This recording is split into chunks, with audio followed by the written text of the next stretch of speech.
everybody. Welcome back to the Rochester Local Podcast. My name is Becky. I am the owner of Rochester Local, and today my guest is Will Forsman. Will is the co-owner of Cafe Steam and Colorway Coffee Roasters. Hi, Will. Hi, how are you? Good, how are you? I'm fantastic. Good. So I was thinking the other day how long we've known each other and when we met. We were trying to line up when you had gotten or were in Rochester and when we had opened the coffee shop and trying to figure out at what point were we starting our things at various times. Yes. And I think for me, I remember first frequenting Cafe Steam the summer of 2015.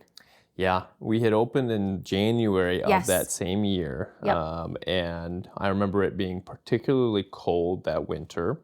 Cold winter, check. It was, well, I know. And I only vaguely remember the summer, and I think it was because I had spent so much of my time just working in the shop. Yes. Thursdays, of course, was going on. We had a very small booth for that, but we were still very much in our infancy and figuring out what it is that we were. It was the infancy, but so some people that have been around for a long time know that Rochester Local started off as something called Rochester Mom's Blog. Mm-hmm. And when I first launched, I was actually pregnant with my son, who is 8 now. And so that was, right, like he'll be 9 in December. So back then, and I was at your shop like multiple times a week. Well, and it makes me feel a lot older because what it was a few days ago that AJ and him were getting a haircut and comes into the roastery. Yes, they get a haircut right next door to where you roast the coffee. Which I was like, that can't be the same person. Right? I know. Well, they're like little mini people, aren't they? Yeah. So, and you grew up in the area. I did, yeah. So I'm from Eota, Minnesota, which isn't all that far away. Nope. And, town of, at the time, it was like, 1,500 people. And yeah. now it's grown to 2,000 people. It's a big city. It's grown. But Rochester at the time was the big city for us. But now to kind of be residing and contributing to the community here, it's feels a lot smaller. Yeah. And well, I think it starts to feel smaller the more and more people that you know. Right. Right? That and how much you get involved with it. You realize how. And it's not that there are only a few people that are doing the movers and the shakers for Rochester, but your world definitely becomes a lot smaller once you get involved in it. So. It's true, and you, I would imagine, know quite a few people. Yes, tangentially because of the coffee shop, or I think it's that and I'm terrible with names at this point, so I recognize a lot of faces, but I just had this thought to myself: it's very rare for me to be able to leave my apartment and go for a walk and not see somebody that literally anywhere in Rochester. I know. If it's a grocery store or a store, you'll see somebody that you know everywhere. 90% of the time, I love it. Yeah. I'm like, I need to be social. I'm just going to run an errand. Yeah. I'll run into somebody that I know, right? Yeah. The other 10% of the time, though, it's not so fun. You can't. It's tough to buy foot ointment cream and not have somebody. You're like, well, what do you get today? Well, you're just like, nothing. You gotta go 2 towns over to get your. No, I know. Well, I have very good memories of Cafe Steam, obviously, because it's where I literally built my business, launched my business, and spent so many of nights, like oftentimes closing down the shop. Yeah. When I first had the business and my kids were tiny, AJ would come home, we would swap. I would go have coffee with Miss Tori. Mm-hmm. Oh yeah. You just got married this past weekend. Little shout out to Tori. And Tori and I had this little bet going where how many people could or how many punch cards could you fill up? Because we were there so much. And Donna had her frame Photo up on the wall. And Tori was like, I'm going to get mine up on the shelf. And I'm like, I'm going to get mine up on the shelf too. And so she turned in all of her cards. Do you know how many cards that was? How many? Take a guess. 20. It's 50. I think it was close to 50. So if you multiply that by 10, it's 500 drinks, something like that. Can I turn my cards in? Oh my God, what is this? How many cards is this? Some of these are old. Some of these are from 2015. I know. I do think there's a statute of limitations on punch cards. Why don't you count? Some of these you have gotten a free drink on a lot of these. I know. They're voided out, but I would keep them. Because you said if I kept them, right? How many? I think there's 20. 19. I think I have one. You're still 31 shy of a photo on the wall. I've been holding on to them. I have been holding on to them. That's crazy. And I honestly haven't seen this logo presentation in a long time either. So for those I've been holding on to you can't see it on the screen, but this is the logo that I think my partners came up with in like a week to be able to launch the business. And they was just like, we need something. And it's great. It worked very well for the time that we were existing. But thankfully, I guess I can get those back. Modern presentation. Tori and Donna. They're the reigning queens of the coffee wall. You talk about, people being there to start their own companies and do their own thing. There are so many now that have, Tori's doing her own thing with Doc's House, and, your version of it has taken off in its own way. But there are a lot of people who would truly just use it as a, not work from home, or this was kind of pre-work from home, but as that second office. Prior, it was the progenitor to Collider, and really kind of gave it, that second space that people needed to be able to work from and build their own companies. I remember there's a gentleman named Joy that would be there from 4 o'clock in the afternoon to 11 o'clock at night, and he would be closing down the shops just about every night. Well, his little company's, now grown to the point where he's driving nice cars, and his son's off to, I think it was Stanford at the time, and his son was still in high school, which is kind of crazy to think about, which, it's fun to see those versions of ourselves change over that time. I know. I think I like that you mentioned, so this concept of third spaces. People have work, people have home, but where's their third space? Where's their place that they can feel like they belong, they have a community, but it's not work or home. Yeah. And for a lot of people for a long time, and it continues to evolve with, just the way lives go, it was Cafe Steam. Yeah. And a lot of those places downtown too, like Blue Duck and Cafe Steam, they just create these great communities for people to just get to know people and feel welcome. And and we borrow a lot of our inspiration from that, from there's a short story by the author Ernest Hemingway, and as bad a person as Ernest Hemingway was, his works are still pretty highly regarded, but it's called A Clean, Well-Lighted Place. It's a short enough read, so it's not difficult to digest, but it's a kind of a dialogue between an older cafe worker and a younger cafe worker who are closing up their shop. There's an older gentleman that's sitting at their diner and is, in the eyes of the younger worker, staying past his welcome. He's been there for a very long time. He really hasn't ordered all that much, but and the younger cafe worker is motivated to kind of keep this guy moving, saying, hey, I'd really like to go home. We should probably ask this guy to leave or to buy something else. And the older employee reminds him that, everybody is entitled to this third place, this area that is not work nor home. It is clean and well lighted, and it offers a space for safe harbor.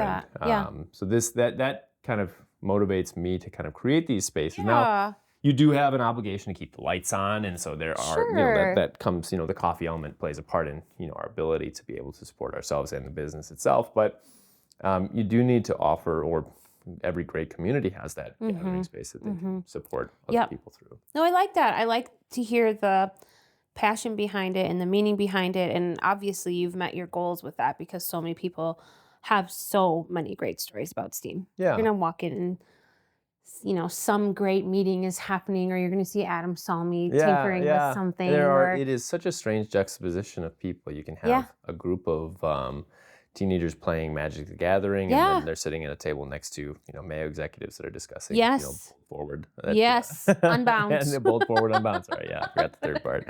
And it's so cool to see that, and to see that melting pot exists in Rochester, and because we can kind of take the diversity and demographics in Rochester for granted, because we often exist in our own little ecosphere. Yes. But the reality is there are a lot of people in Rochester that kind of make up what it is, and we want to see them in the public as well. Agreed.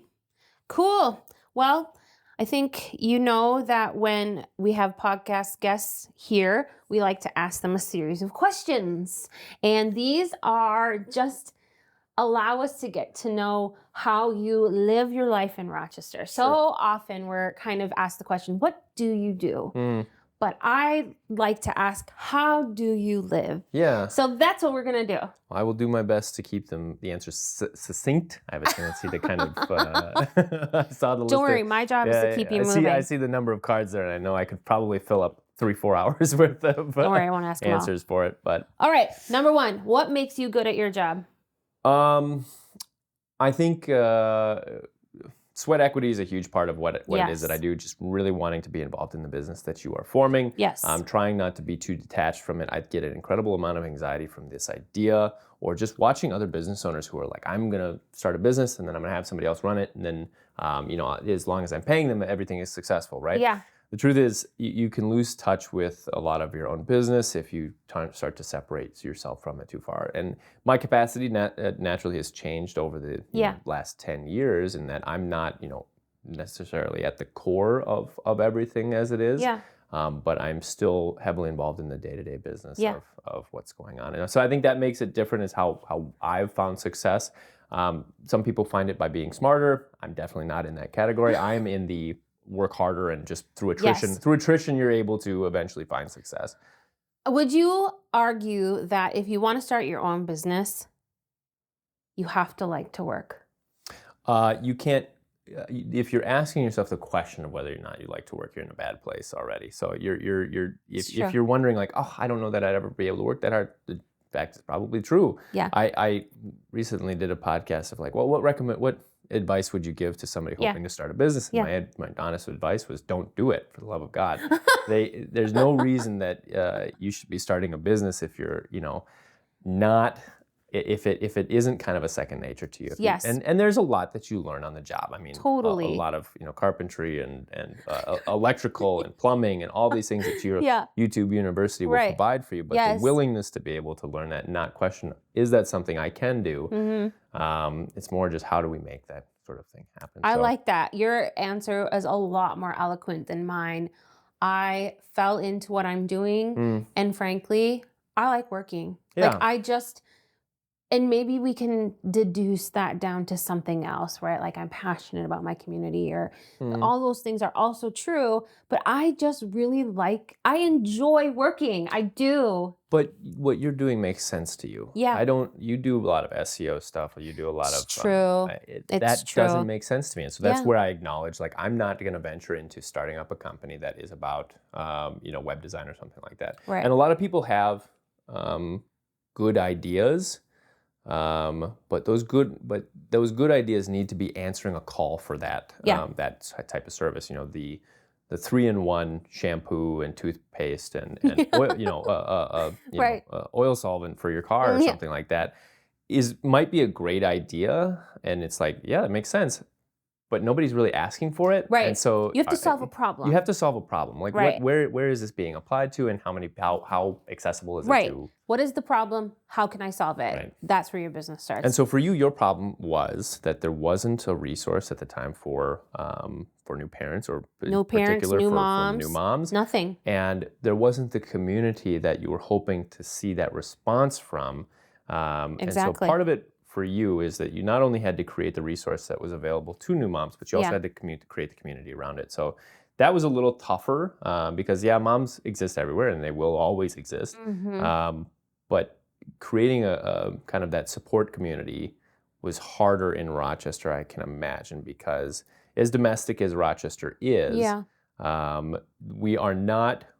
we're a community of very low threshold. Everything needs to be comfortable, and so to be able to access things needs to be readily available and not challenging in order to do so. Yeah, and I think too, one of the things that I realized is there's so many people come and they go, and they come and they go, and they come and they go, and it's so very transient, hard to put a lot of effort into building community when you know that you're going to leave. And then that can sometimes be translated in other ways. But my goal with Rochester Local is always to provide a very low entry point into understanding all that the community has to offer. Because the faster people understand their community, the more they're going to enjoy it, the more they want to be involved. Right.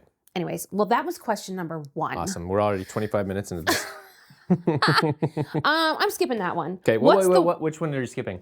What is something you find really interesting about Rochester? Because there's other questions. It's a small town in a very big town body.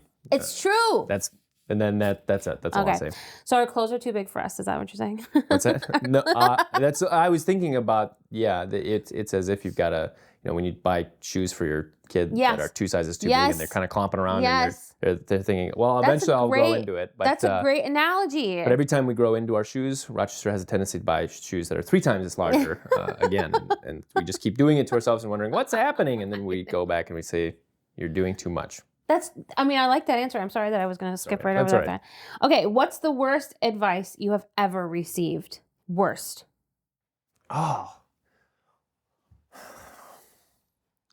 Oh, you know what? I get advice every stinking day from customers, from people saying you should do this. You should do this.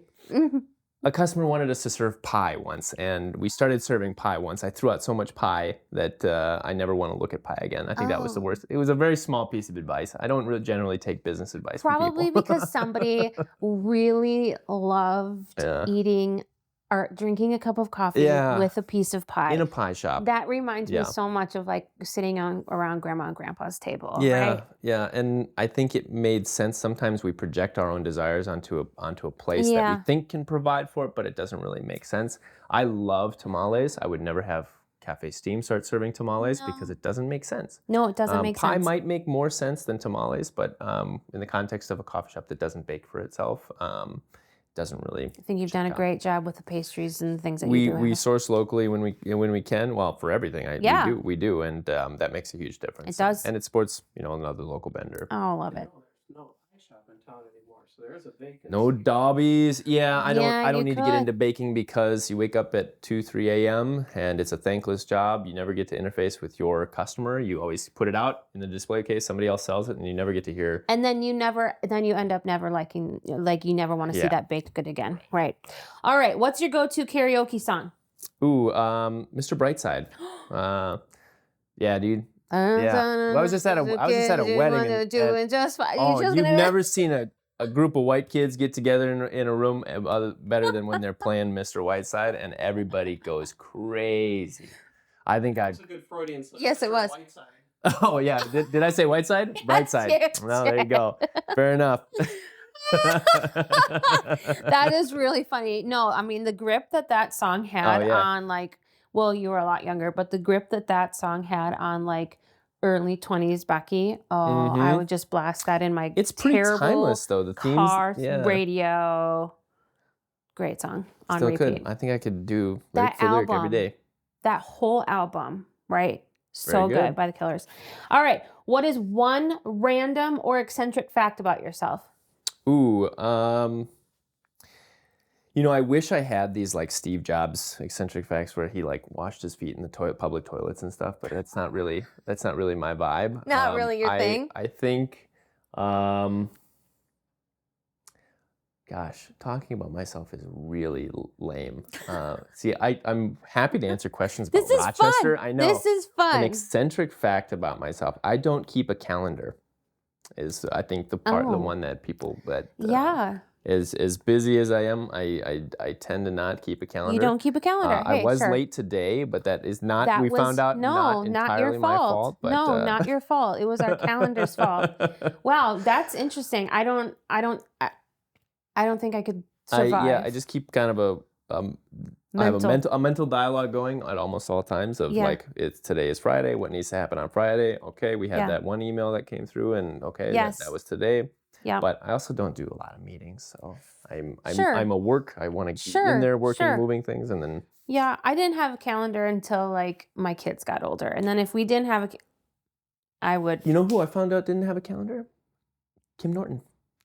Huh. Up until very recently, she didn't keep a calendar. She confided in me that she's like, you know what? I also didn't keep a calendar up until very recently. Fascinating. So I felt less crazy. Kim Norton, if you're listening, I want to hear your tactic on how that. Now I may have misinterpreted what she told me, but. All right, fill in the blank. Rochester needs a 4-year university for sure. Yeah, I think more than anything, we have kind of a holy trinity of. Mayo Clinic, naturally, is a huge, large-scale employer. We have a community that is accessible. Yeah. Unfortunately, we now our cost of rental is higher than Minneapolis and lower services. So I think there are a couple things that I would do. A 4-year university would really change things around. And I know that the University of Minnesota Rochester is taking huge leaps, but that's still a decade out with a lot of their expansion plans, and I think that would really change the complexion of Rochester to make it more youthful. I think we have kind of an invisible demographic between 18 to 30. Yes. That just doesn't really exist. Yes. And that is a very underserved population that I think demands can be increased for those services to meet those people if we had a larger college population. Yeah, I know, I agree. I think there's a lot of vibrancy that is added with that age demographic. Yeah. And just a lot of neat services. Like you said, that's a good answer. We don't need to be a four-year university town. I mean, look at Winona. Winona's great. I mean, and therefore they are, liberal arts college and right? They're more nursing school and everything. Yeah. But what version of that could exist in Rochester and really help kind of improve that vibrancy? Sure. Yeah. Yeah. Good thoughts. All right. You have out-of-town visitors. Where is one place you will absolutely take them? Outside of Steam. Outside of Steam, big fan of All Medina downtown for food. Fantastic food for us, and the gang there just do an incredible job it's Palestinian food, Middle Eastern food, and kind of a mix of everything. And All Medina always does a great job. Yes. What else? You can kind of hit the big three of Thesis Forager and Little Thistle, and there are fantastic breweries in town if that's the kind of thing. I don't drink much, so I don't necessarily go out to grab a beer all that often, but I know that the community that they provide in the music and the arts and cultural amazing. scene. Yeah. Back when it existed, Hidden World and their record store, when they were doing like their little hardcore punk shows kind of by the Seed and Feed store. Yes, those ripped. Those are great. And right off of Civic Center. Yeah, right. Those were a lot of fun. Oh my gosh. V knew how to throw a party, and everybody had a really good time. And I felt like that was the start of like Rochester's real like underground music scene, and because it was dirty, it was and V loved it for that, and he's still doing his thing in the record store, but we're not seeing quite as many shows as we used to. Yeah. But Tree Dome, our neighbors, folks over there, those are really good. You can pick through some vintage and that kind of thing. So I love it. I would say those are my big ones. Those are your top. All right. What's the last photo you took on your phone? That I took on my phone? Yeah. Hoping that it's appropriate. Well, my gosh, this is a family show. It was a sign. It's really lame. So the Jehovah's Witness convention is in town. Yep. And our Skyway location is closed over the weekends, and we've always played around with the idea: what if we were open on the weekends for that convention? Yeah.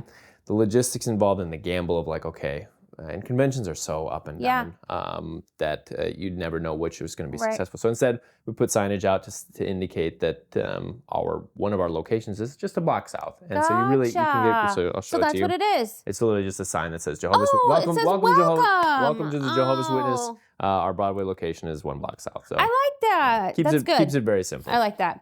All right. What are 3 things you love? Ooh, I love fishing. That's a fair answer. It's a great answer. Okay, good. Yeah, I love that answer. You like natural fishing? resource. Yeah, the natural resources provided. Now in southern Minnesota, we don't have much for water systems that can support a great deal of fishing. But if you get up north or you get out east to Whitewater, it's a great way to connect with nature and just spend some time by yourself if that's how you choose to do it. A lot of people. Do you go in streams? Yeah, I do a little fly fishing every once in a while, and river fishing and lake fishing when I can. But I don't have much for lake. I have a son who's brand new into fishing. Okay. And he's really loving it. What are you typically going for? Oh, just going out.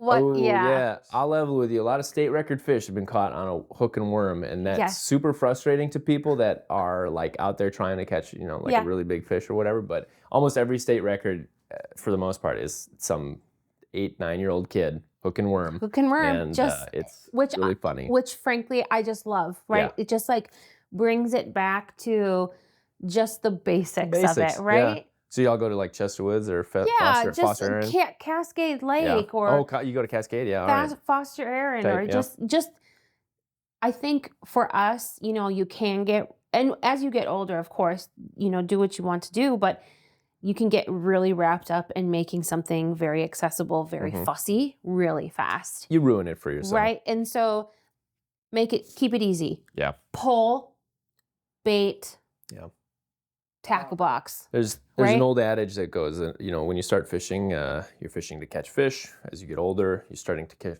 fish to catch big fish, and then even older, you start to fish to catch selective fish, and then at your oldest, you are fishing to catch fish, and it's kind of this circular event is that eventually you come back to appreciate the simplicity of it, just to be outside and be able to enjoy yourself. Well, I'm kind of breaking my own rules because our family is taking a very big bucket list trip in August. We're going to New Zealand, and we're going to do 2 different fishing, like guided fishing expeditions. Yeah. Both for brown trout, which is a big deal down in New Zealand. So we're going. Oh yeah. No, that's like a fly fisherman's dream. Yeah. The water systems there are, gin water clear, and it's beautiful. Yeah. So we're going on we're going out onto some of the clearest lake waters in the world. So I think this is going to be that's fun. A lot of fun. So it's going to be going from fishing at, filled in quarries to fishing on some of the most pristine waters in the whole wide world. Yeah, that's really 0 to 100 real quick. There are people who that's a lifetime experience for them. I don't even know that I would be prepared enough to go fish those water systems. No, but, I mean, that's why we're just going to do a guide, but hopefully it'll kind of instill in him, a real love of it. That's cool. Yeah. All right. The other 2 things. Yes. I'm trying to think of. I really like pho. Is really good. Like a good pho. Where do you get your pho in town? I've actually started making some at home by myself. Of course started doing a little have. bit of. But I do I don't know what you call it. I think it's like ramudan, which is like you take pho and you take the like miso additive, and then you take ramen, and so it's like a variation. So kind of like okay. Yeah. It's not exactly pho. It's not the bone broth, but I've been trying to do. But take some Thai inspired. Basil. Yeah, for sure. Pho inspired. Okay, great. What's this third thing? I really do, and this is such a lame answer. I can't wait. I love coffee. I really do. Oh, it's such a cool thing to do. I feel like that's a great answer because I like coffee in a way that's like I need a morning cup, like in my hand, right? You love coffee for the nuances and the taste and the extravagance of it, where it's and brought the me. tradition and all these things, But when we first knew each other, I was a 19-year-old kid, and I didn't have a care in the world, and to think that coffee would have eventually brought me to be able to travel and visit countries and far-flung places, it's amazing. And meet incredible people, and be able to rub shoulders with people in our community that I never thought I would be able to. It's pretty neat. So I'm thankful for it, and I think coffee is a great thing to love. Do you have a coffee tattoo? A coffee related tattoo? I do. So I have one coffee plant tattoo, which is I like to keep it a little bit more obscure, so it's not directly. Sure. But most coffee people would look at it and think, oh, I know what that is. And then there is kind of a secret cafe steam tattoo that a lot of customers and baristas end up getting that I can't really. Don't tell I cannot claim to know what it is. But there are rumors that something of that nature exists. Rumors. So I have to ask: did your sister draw your tattoo for you? She drew one, and then I've drawn a couple, and then she does. Yeah. So my Shout sister out to your sister. Yeah, my sister is a fantastic artist. Please tell us her name. Liz Forsman, but she operates under the Instagram handle Fizz_Lorsman.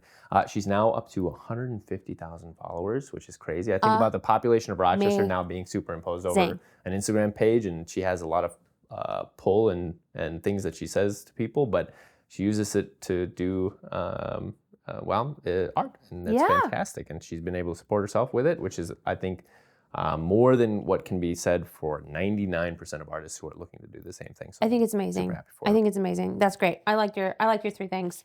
Okay. Best Rochester burger.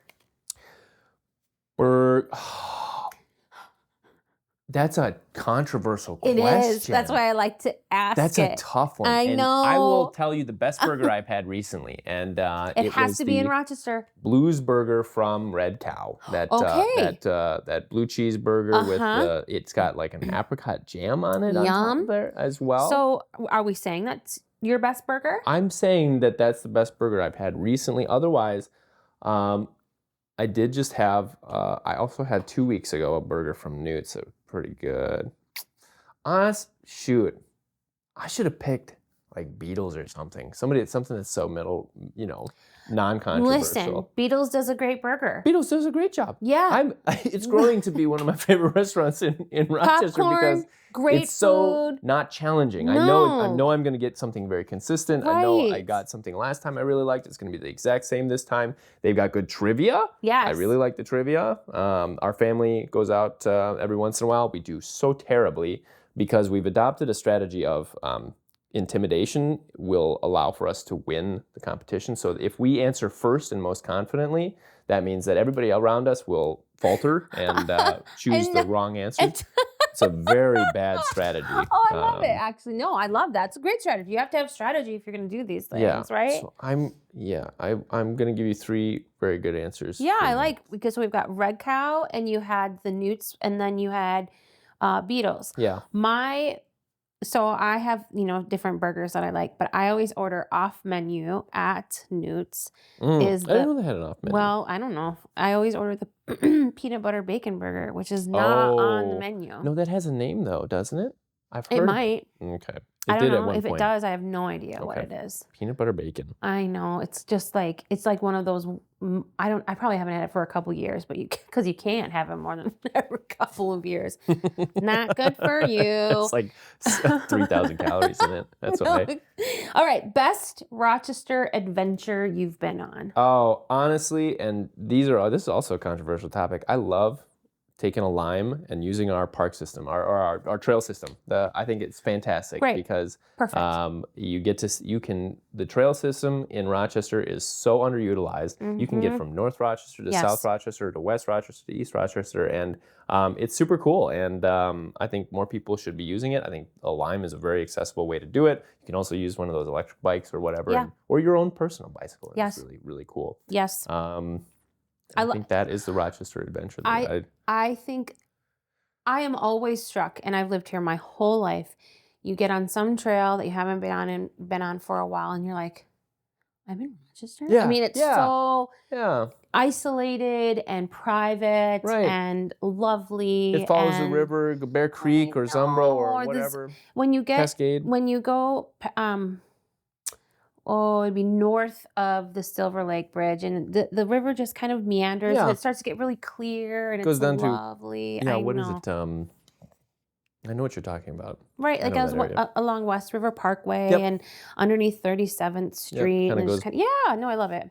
What would your warning label be? For Rochester? No, My yourself. personal warning label? Warning, Will Forsman.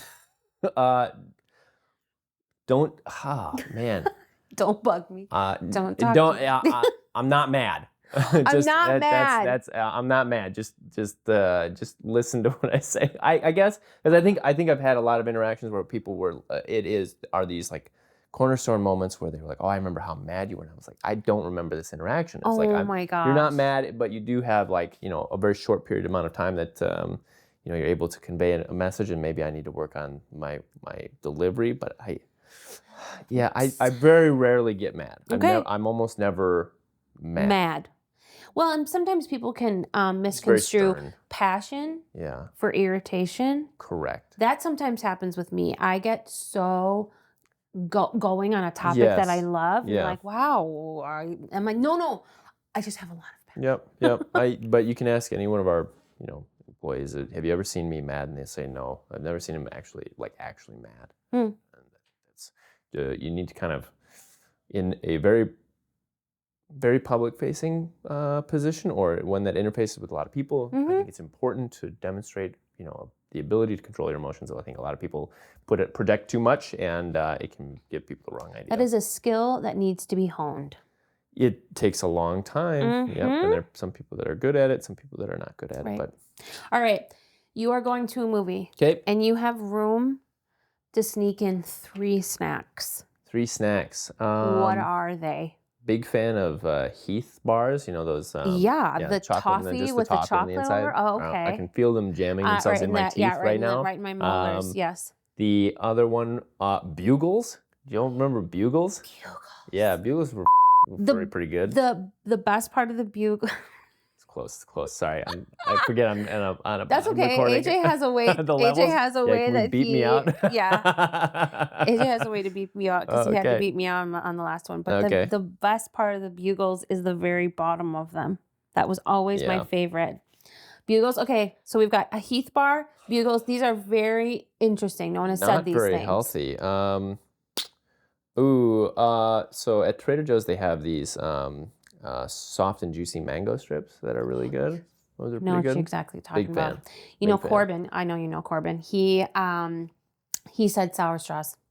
That's like Okay. his favorite thing in the whole Yeah, sour straws are really wide good. Yeah. world, and he said he could eat sour straws. So AJ bought him. I don't do sugar very often, but I will. I have my cheat days for a little bit of like a Coke and like some mango strips or something. Mango strips. a little Wow. weird. I Yeah. mean, no, I love that. Good for you.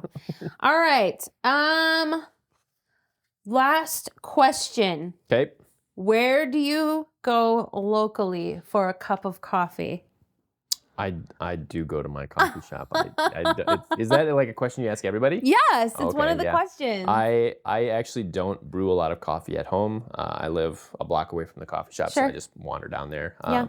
I can give you some of my favorite shops in the cities that I think would, if people are looking to travel and do something else. Tell us what you love in the cities. There's some great spots. Wesley Andrews, SK Coffee, Dogwood Coffee. Dogwood. Those folks are all doing a really good job. I actually was fortunate enough to travel with the head roaster for Dogwood through Ethiopia, and we got to just jam out, and they were Cool. great folks, and and I think had a bit similar like ethical standpoint towards coffee, where a lot of people have gotten to a point where they're taking it so seriously that Yeah. it takes the fun out of it, and really there's a point where we need to kind of double back on ourselves and kind of appreciate it for what it is rather than what it isn't yet. So. Well, I like that a lot because the first two I hadn't heard of, but Dogwood I'm familiar with. Yeah. So I'm going to have to check those But out. also, like, shout out to Sean and Michelle from Cafe Aki. They're doing fantastic Yeah. job, beautiful space, Right. great coffee. So All this- I can't knock the coffee community in Rochester. It's grown quite a No. bit, and everybody is. I think it's now there has been a coffee renaissance over the last few years. Yes. For shops, we were.